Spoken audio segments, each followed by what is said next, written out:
The transport ship dropped out of hyperspace, and Park saw Station Orion 7 for the first time through the small window beside her seat. It was massive, a spinning wheel of metal and light floating in the black emptiness of space. Thousands of beings from hundreds of worlds trained here. The best soldiers in the galaxy walked those halls. And now, somehow, she was going to walk them too. Was 19 years old. She was small, even by human standards. Her black hair was cut short, practical, the way her grandmother had always kept hers. She had soft brown eyes that most beings found unremarkable. When she stood, she barely reached the shoulder of an average soldier. When she spoke, her voice was quiet, almost a whisper. Nobody on the transport looked at her twice. The docking bay was chaos when she stepped off the ship. Alien cadets of every shape and size moved through the massive space. Warriors stood 7 feet tall, their scaled skin shimmering under the lights, their yellow eyes sharp and predatory. Hunters moved with impossible grace, their lean bodies built for speed, their forearms folded behind their backs. Soldiers stomped past on thick legs, their rock-like skin making the floor shake with each step. And then there was small, quiet human. An officer stopped in front of her. He looked down at her data pad, then down at her. His expression was something between confusion and disappointment. "You are the human," he said. It was not a question. "Yes, sir." "I am squad leader. You are assigned to my unit." He paused. "Follow me, try to keep up." He turned and walked away without waiting. His legs were twice as long as hers, had to jog to match his pace. She did not complain. She did not ask him to slow down. She simply moved faster. The hallways of Station Orion 7 were a maze, memorized every turn, every door, every security camera, every shadow where the lights did not quite reach. Her grandmother had taught her this. "Always know where you are," the old woman had said. "Always know how to get out." Led her to the training hall where the rest of the squad waited. 8 cadets, 2, 3, 2, and one being she did not recognize, tall and thin with pale blue skin. They all looked at her when she entered, some with curiosity, most with doubt. One made a sound that might have been a laugh. "This is the human," one of the asked. His name, she would learn, was, "I thought they were supposed to be dangerous." "They are not," said flatly. "Humans are a new species in the Coalition. They have no natural weapons, no claws, no fangs, no armor. They cannot run fast. They cannot see in the dark. They are here because the Coalition wants to show that all species are welcome." He looked at. "You will be assigned to logistics, supply counts, equipment checks. Understood?" Nodded. "Understood, sir." She said nothing else. She did not argue. She did not try to prove herself. She simply watched. Over the next 3 days, she learned everything about her squad. She learned that was strong but slow to react. She learned that the cadets among them were fast but overconfident. She learned that they were powerful but predictable. She learned the patrol schedules of the station guards. She learned which doors were locked and which only appeared to be locked. She learned the location of every weapon storage room. She learned all of this while counting supply boxes. At night, when the other cadets slept, went to the empty training room. The lights were low. The cameras had a blind spot in the far corner, something she had noticed on her first day. She stood in that blind spot and practiced. Her grandmother had been Special Forces in Korea 50 years before first contact. She had trained soldiers who trained soldiers who trained. The old woman had hands that could kill in a dozen ways. She had taught all of them. "Humans are soft," her grandmother had said once long ago. "That is what makes us dangerous. We know we are soft, so we learn to strike first, strike fast, strike where it hurts most, and never ever let them know you are coming. Move through the forms, knife work, hand strikes, joint locks, pressure points. Every movement was silent, every step was precise. She practiced for 2 hours. Then she cleaned herself, returned to her bunk, and slept. No one knew. On the 4th night, she was practicing when the alarm started. Red lights flashed. A loud siren filled the station, froze for exactly 1 second, then she moved. She ran to the main corridor where her squad was gathering, was already there, shouting orders. Confusion was everywhere. Cadets were running in all directions. The lights flickered. "What is happening?" demanded, her forearms tense for combat. A voice came over the station speakers. It was broken, filled with static, but heard the words clearly. "Boarding parties detected. All personnel, this is not a drill. We are under attack." They had read about them. They were raiders, slavers. They attacked weak targets and took prisoners to sell. They were brutal and they were many. Looked at his squad. For the first time since she had arrived, saw fear in his eyes. "Everyone stay calm," he said. "We will make our way to the secure zone and wait for." The power went out. The station fell into darkness. Emergency lights glowed red. Somewhere in the distance, screams started. And in the shadows, Park began to smile. The darkness was complete. Only the dim red emergency lights gave any shape to the world. Could hear her breathing. She could hear the distant sounds of weapons fire. She could hear screaming. But her eyes were adjusting. Humans could not see in the dark like could, but they could adapt. They could wait. They could learn. "Stay together," ordered. His voice was steady but could hear the tension beneath it. "We need to reach the training hall. There are weapons there." They moved as a group. 9 cadets in the darkness, their footsteps too loud, their breathing too fast, stayed at the back. She watched the shadows behind them. She listened. The training hall was 2 corridors away. They made it through the first corridor without trouble. The second corridor was not empty. 5 soldiers stood at the far end, blocking the door to the training hall. They were massive. Each one stood over 6 feet tall, their gray skin thick like leather, their arms corded with muscle. They wore black armor that covered their chests and legs. They carried weapons that glowed with a sickly green light. They saw the cadets at the same moment. The cadets saw them. "Fresh ONES," one of the raiders shouted, and they charged. Everything happened at once. The largest in the squad rushed forward to meet the attack. He was brave. He was strong. He was dead in 3 seconds. A blade opened his throat before he could even raise his fists. 2 more cadets fell. A took a blast to the chest. A was grabbed and thrown into the wall so hard that heard bones break. "Retreat," shouted, "fall back." But the corridor behind them was narrow. The cadets were panicking. They were pushing against each other, trying to run, blocking their own escape. They were laughing. They were not hurrying. They knew they had won. Did not retreat. She moved forward. It was not a decision. It was not bravery. It was something deeper, something older, something her grandmother had put inside her years ago. When everything was chaos, when everyone was afraid, became calm, completely calm. Her mind went quiet. Her body took over. She ran straight at The first one did not see her coming.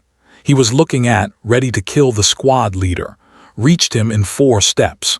She had a training blade in her hand, a dull piece of metal that was never meant to kill anyone. She killed him with it anyway. The blade went into the soft spot under his chin, up through his mouth, into his brain. He was dead before he understood what had happened, pulled the blade out and kept moving. The second turned toward her, surprised. His surprise lasted half a second, dropped low beneath his swinging arm and drove the blade into the side of his knee. The joint collapsed. He fell. She was on his back before he hit the ground, and the blade found the gap between his helmet and his neck armor. 2 dead, 3 seconds. The third was faster. He swung his weapon at her, a heavy blade that could have cut her in half, but was not there. She had already moved, sliding behind him, using his own body as a shield against his allies. Her blade opened the back of his leg. He stumbled. She climbed him like a ladder, wrapped her arm around his throat and twisted. The crack of his neck echoed in the corridor. 3 dead, 5 seconds. The fourth finally understood what was happening. He backed away, raising his weapon, trying to get distance.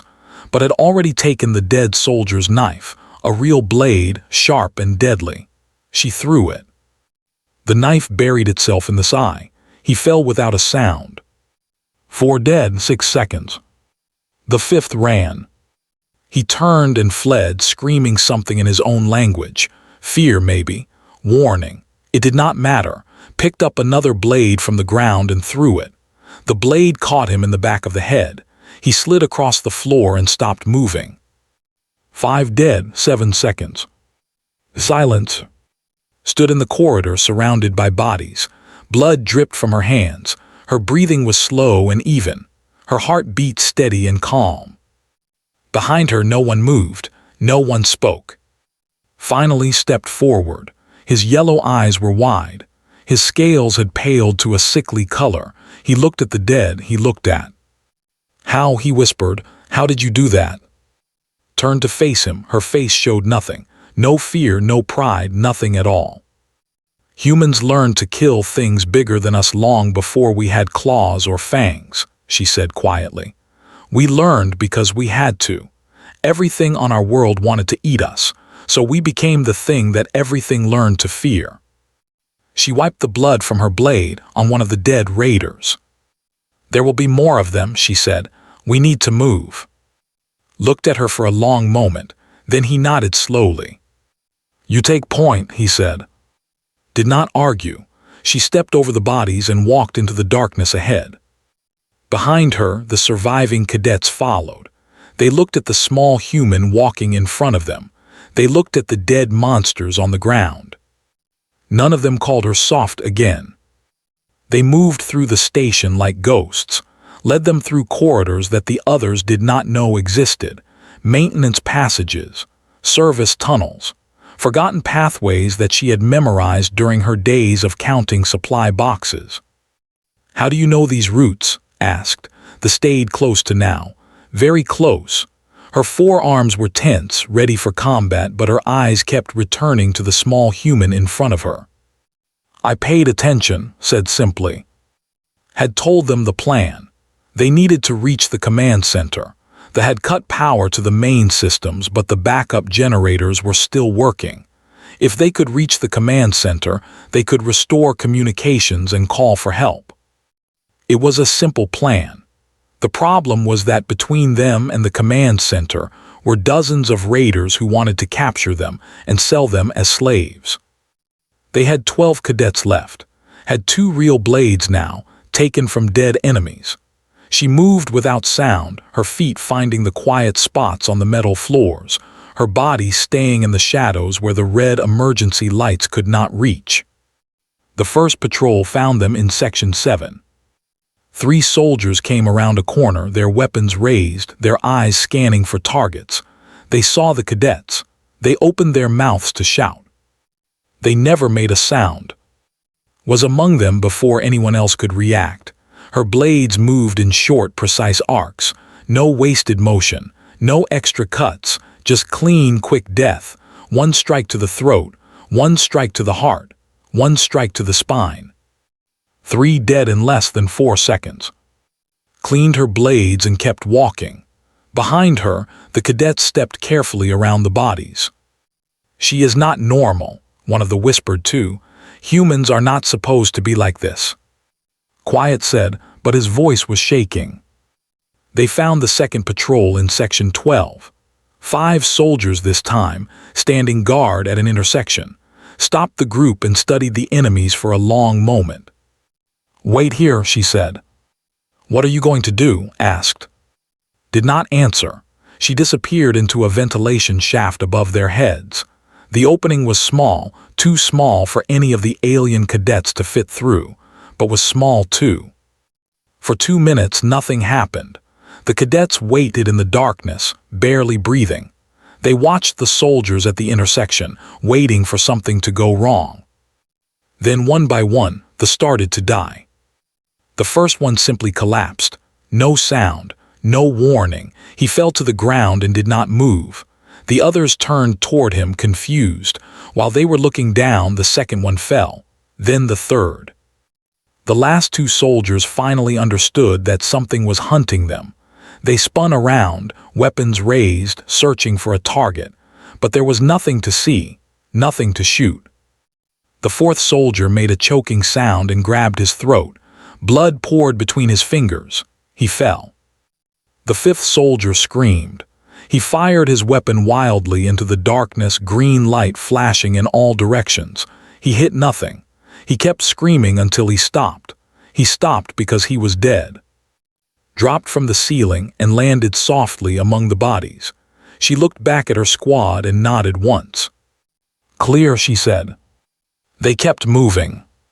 The hours passed slowly, led them deeper into the station, always finding the safe paths, always knowing where the enemies were before they could be seen.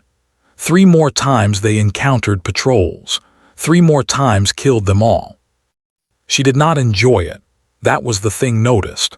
The human did not smile when she killed. She did not celebrate. She did not even seem to feel anything at all. She simply did what needed to be done, and then she moved on. During a rest break in a storage room, finally asked the question that had been burning in her mind. "Do you feel nothing?" she asked. "When you kill them, do you feel nothing at all?" Was checking her blades. She did not look up. "I feel everything," she said quietly. "Every single one of them. I feel the moment they die. I feel the life leaving their bodies. I feel all of it." Was confused. Then how do you do it? How do you keep going? Finally looked at her. Her brown eyes were calm, but deep inside them saw something ancient, something sad. "Because feeling it means I am still human," said. "And I end it quickly because that is the kindest thing I can do. A quick death is a mercy. My grandmother taught me that. She said if you must kill, kill clean. Do not let them suffer. Do not let them be afraid for longer than they need to be." She went back to checking her blades. "I kill them fast because I am not a monster," she said, "even if I have to become something close to one." Did not ask any more questions. Somewhere in the station, the commander was receiving reports. His soldiers were dying. They were dying in the darkness, in the silence, in the places they thought were safe. Something was hunting them. Something they could not see. Something they could not stop. "What is killing my soldiers?" the commander demanded. One of his officers shook his head. "We do not know, some kind of creature. It moves through the walls, it makes no sound, it leaves no trace except bodies." The commander looked at the map of the station. Red dots showed where his soldiers had died. The dots were moving, following a pattern, heading toward the command center. "There," he said. "Whatever it is going there. Send all forces to the command center. Set a trap. Let it come to us." He smiled a cold smile. "Nothing hunts he said. "We are the hunters." But deep in the station, in the darkness, Park was already moving, and she was not afraid. The command center was 3 levels above them. Stopped the group in a maintenance room and studied the map she had built in her mind. She could see the paths, she could see the danger, and she could see the trap. "They know we are coming," she said quietly. Looked at her. "How do you know?" "Because it is what I would do," she pointed at the ceiling. "The command center is the only place we can call for help. They will guard it with everything they have. If we attack directly, we die." "Then what do we do?" one of the asked. Was quiet for a moment. She counted the cadets, 12 survivors. Most of them were injured. All of them were tired. They had been fighting and running for hours. They could not win a direct fight against 40 soldiers. But was not planning a direct fight. "We do not attack," she said. "We hunt." She explained her plan. It was simple. It was crazy. It was something no alien tactician would ever consider. The cadets would split into 3 groups. Each group would move to a different part of the station. They would make noise. They would be seen. They would run. They would chase them, thinking they were hunting scared prey. While the aliens were distracted, would go into the ventilation system. Alone. "What will you do?" asked. "I will make them afraid," said. Shook his head. "This is madness. There are 40 of them. You are one human." looked at him with those calm, quiet eyes. My grandmother killed 18 enemy soldiers in one night during the war. She was younger than I am now. She was alone in the mountains. She had only a knife and her training. She paused. 40 is not that many. No one argued with her after that. The group separated, watched them go, then she climbed into the ventilation shaft and disappeared into the metal walls of the station.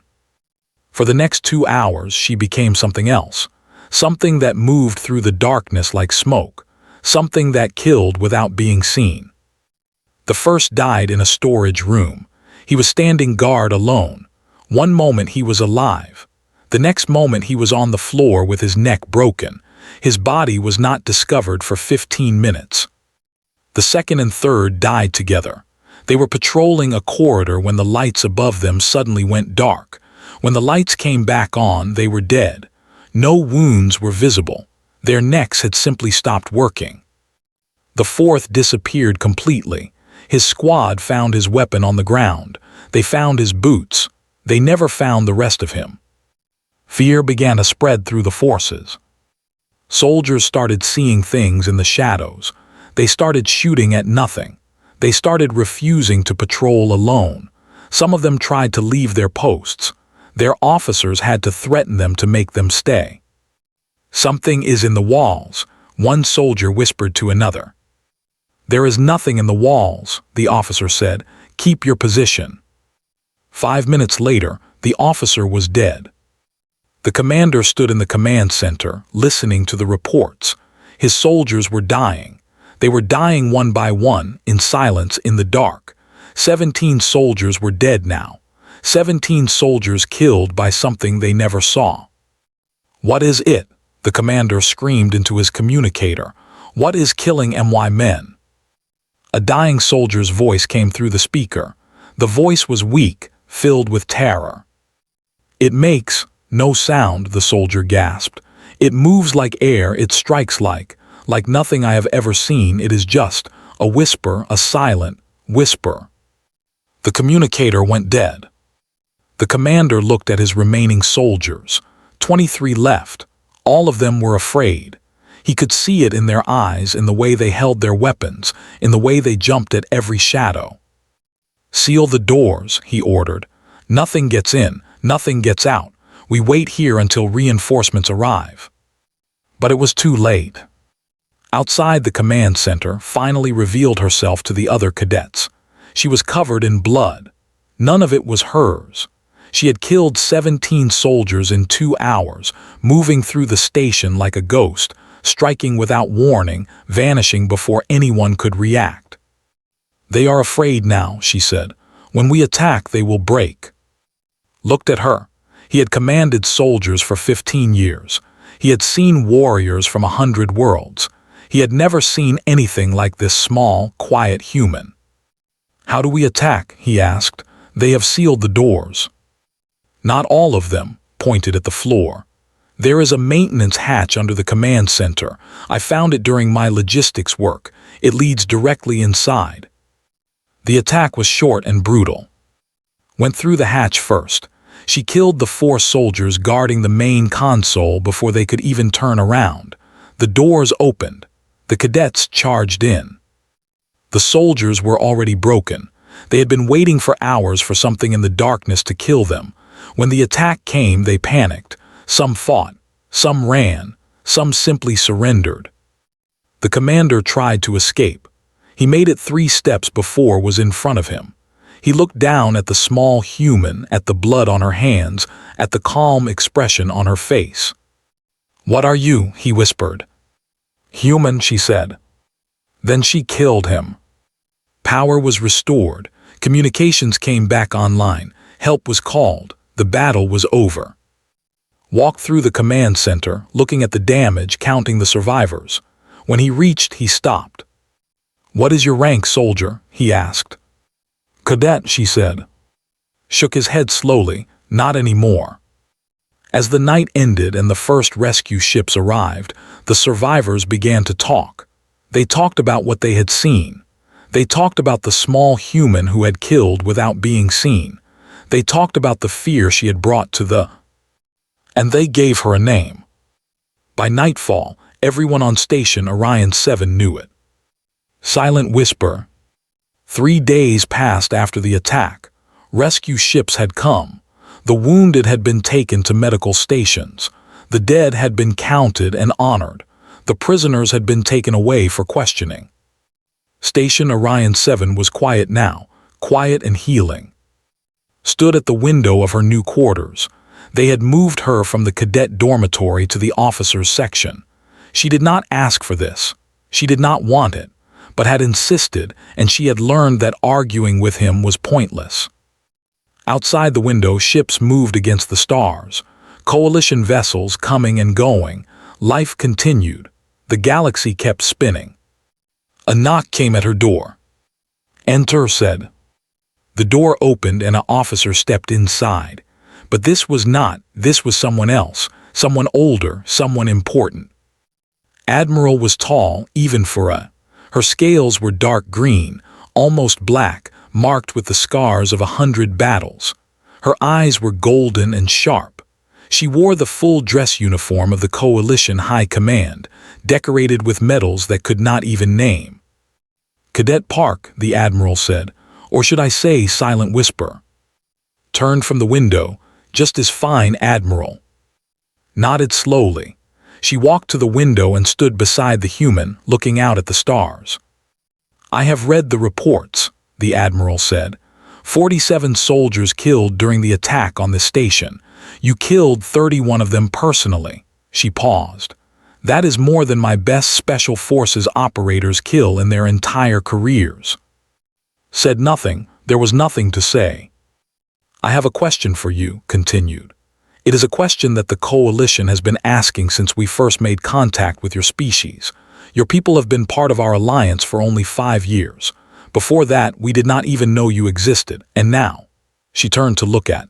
"Now I see a young female of your species kill 31 enemy soldiers in a single night, without armor, without advanced weapons, without even proper military training." She leaned closer. "Your species has no natural weapons. You have no claws, no fangs, no venom, no thick skin. You cannot run as fast as you cannot hit as hard as you cannot see in the dark like we can." Her golden eyes burned with a question she had been carrying for years. How did your species become this? How did soft, weak creatures become? You looked at the Admiral for a long moment. Then she turned back to the window. "Because we were afraid," she said quietly. "Waited. Millions of years ago on our planet we were nothing. We were small. We were weak. We had no armor, no weapons, no way to fight back. Everything on our world wanted to kill us. Everything wanted to eat us. We were prey." She pressed her hand against the cold glass of the window. "But we survived. We survived because we learned. We learned to make tools. We learned to make weapons. We learned to work together. We learned to think ahead, to plan, to trap, to hunt." She paused. "We learned that the most dangerous thing in any fight is not strength or speed or claws. It is the mind that refuses to give up." She turned to face the Admiral. "Other species evolved to fight. They grew stronger, faster, more deadly. They became perfect predators." She shook her head slowly. "We did not evolve to fight. We evolved to win. There is a difference." Was silent for a long time. Her golden eyes studied the small human in front of her. "The Coalition thought humans would be a burden," she said finally. "We accepted your species because we thought it would be good for politics. We thought you would be diplomats, scientists, maybe artists." She took a deep breath. "We were wrong." Did not smile, she did not gloat, she simply nodded. "My grandmother told me something once," she said. "She said that humans are kind because we know what cruelty is. We are peaceful because we know what war is. We are gentle because we know what violence is. We understand these things because they are inside us. We are not predators who learned mercy. We are survivors who never forgot how to kill." The Admiral was quiet for another moment. Then she reached into her uniform and pulled out a small data chip. "I have new orders for you," she said.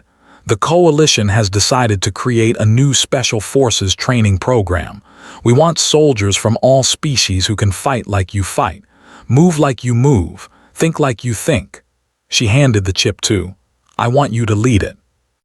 Looked at the chip in her hand. I am 19 years old. I have been a cadet for less than 1 week. You are silent, Whisper said. Age does not matter. Experience does not matter. What matters is that you have something that cannot be taught, something that cannot be learned from books or training simulations. She stepped back toward the door. Your first class arrives tomorrow. 12 cadets from 6 different species. All of them think they are already warriors. She opened the door. Teach them what it really means. Then she was gone. Stood alone in her quarters holding the data chip. She thought about her grandmother. She thought about all the training, all the lessons, all the quiet nights of practice. She thought about the soldiers she had killed. Tomorrow, a new class of cadets would arrive. They would look at her, this small, quiet human, and they would think she was nothing special. They would think they were already warriors. They would think they had nothing to learn. They would be wrong. Walked to the training hall. It was empty now, dark and quiet. She stood in the center of the room and looked around. Tomorrow, it would be full of aliens who thought they understood war. She would teach them the truth. She would teach them that the deadliest thing in the galaxy was not the biggest or the fastest. It was the one that did not stop. It was the one that turned fear into a weapon. It was the one that came from a death world called Earth. She would teach them what it meant to be human. And by the time she was finished, the galaxy would never look at her species the same way again. Closed her eyes and smiled just slightly. Tomorrow, the lesson would begin.